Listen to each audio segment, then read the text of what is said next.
This is Unmuted Voices, the podcast. I'm your host, Lexii, and this is a space where the silenced speaks, the stories flow, and healing begins. Hey everyone, welcome back to Unmuted Voices, the podcast.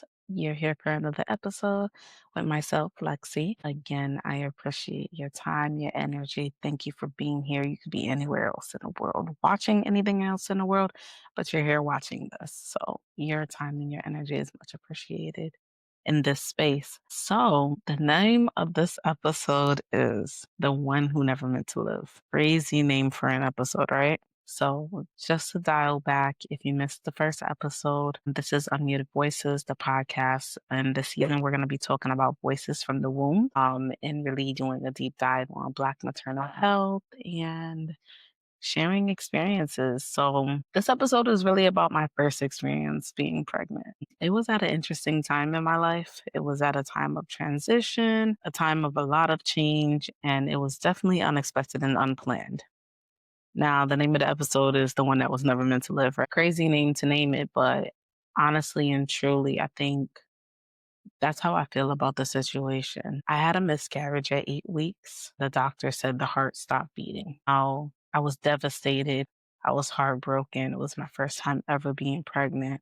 But at the same time, it was like a blessing in disguise because I was not in a position to raise a child. I was just moving to New York City. I was not in a relationship. I was single. I was not with the child's father. Not ashamed to admit it.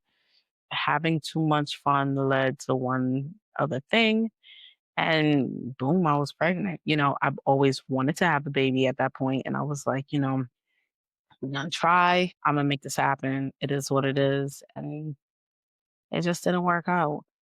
And talking to the doctor, at the time I had a Jewish doctor. I thought he was cool. I'm like, oh, this doctor is really nice or whatever. And I think that's when I learned that as a Black woman, having a white male Jewish GYN just was not for me. I didn't feel that he was able to connect or understand me even prior to getting pregnant.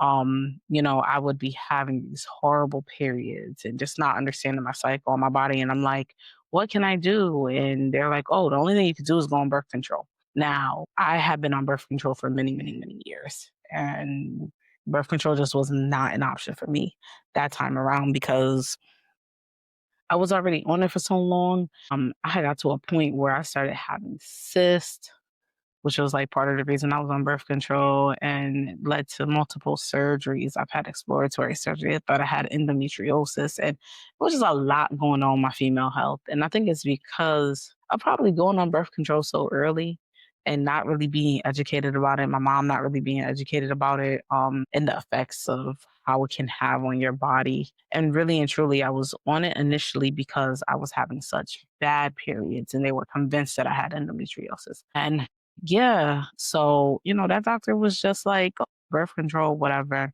I fell pregnant and automatically you can tell the difference in treatment. When you are a single woman that is pregnant, and a single Black woman that's pregnant, you are definitely treated differently by doctors. The questions are asked differently, in my personal opinion, and it just doesn't seem like you get the same respect. So when it came around for the time of me having the miscarriage and finding out that the baby's heart was no longer beating, it was just like, oh, there's no longer a heartbeat. And I'm like, okay, so can you explain to me why? Now, we all know that there's different factors and there's different whys behind why a fetus may not go to term and may, your body may extinguish it pretty much at a certain point.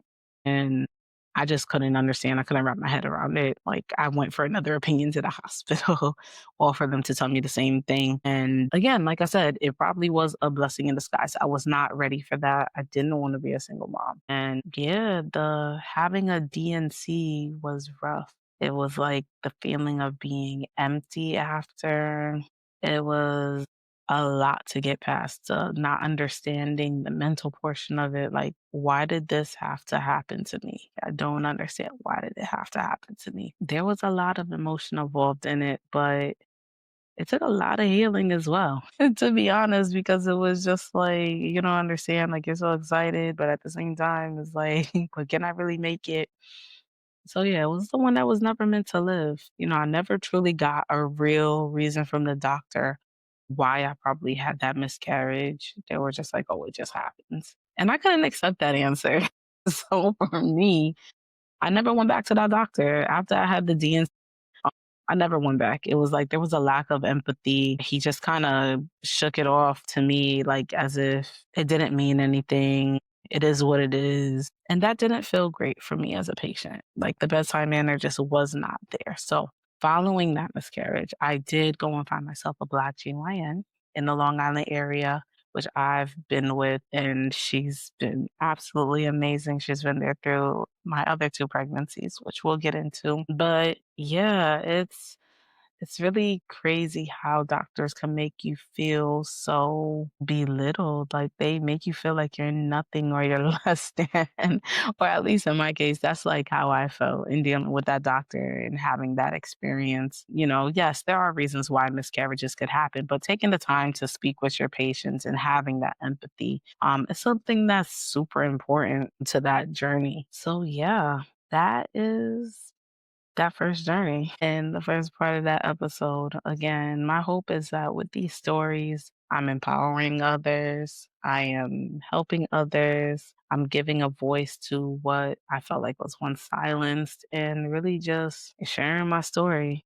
and maybe hoping that others could share theirs as well, and we'll see where it goes. In the next episode, we're going to dive into my second pregnancy. That is with my firstborn, Zion. So, super excited to jump into that one. Much different experience, but for so many different reasons. Excited to jump into it. But like, comment, share, subscribe.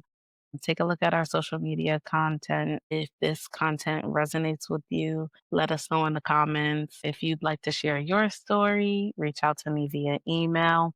You can find my email within the description. And yeah, looking forward to seeing you guys in the next episode.